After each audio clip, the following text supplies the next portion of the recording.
Live, getting results. This is News 6 at 4. Last night at 11, we showed you a few self-defense moves that could save your life. But when we come back, we want to introduce you to two incredible women who we met during that class. Yeah, and chances are you saw those moves and thought, there is no way I could ever do that. Well, these women said the same thing before their first class. How they overcame that. It's next. This is News 6 at 4, getting results. Well, over the last few weeks, there have been multiple attacks on women.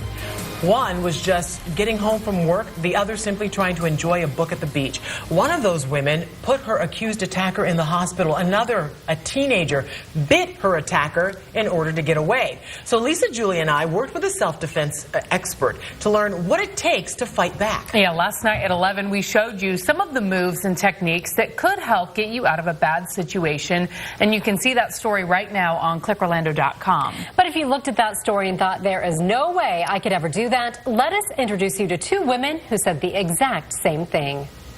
I actually thought he was going to break my windpipe, I'll be honest, or choke me out or break my neck.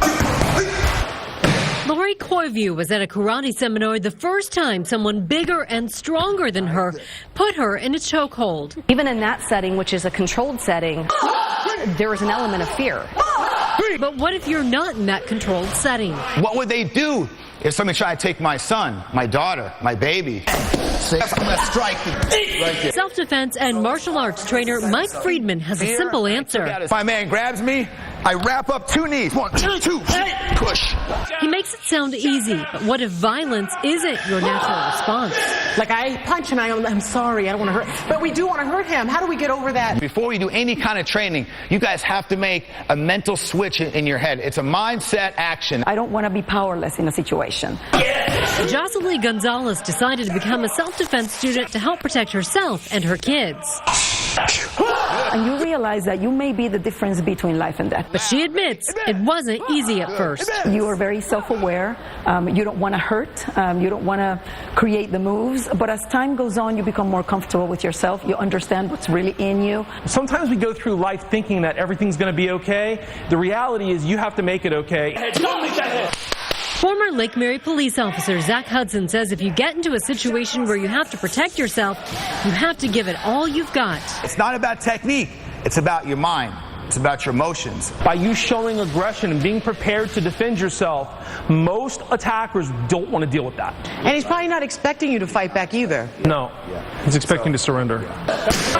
What would you say to people who think, oh, this is out of my comfort zone, I just can't make myself take that first step? I would say think about it 1 second and do it. Ow! I didn't start until I was almost 48 years old. So I'm an example of somebody who, you can do this. I don't care how old you are, what age you are.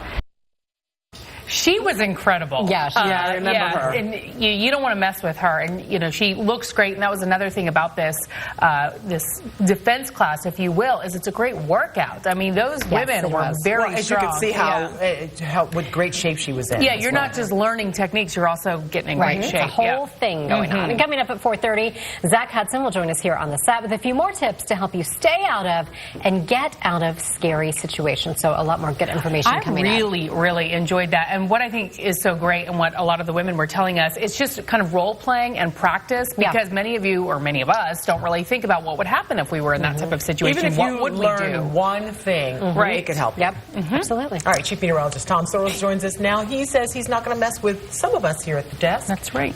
None of you. In particular. The right answer. This heat is messing with us, though. It was hot today. Another hot one.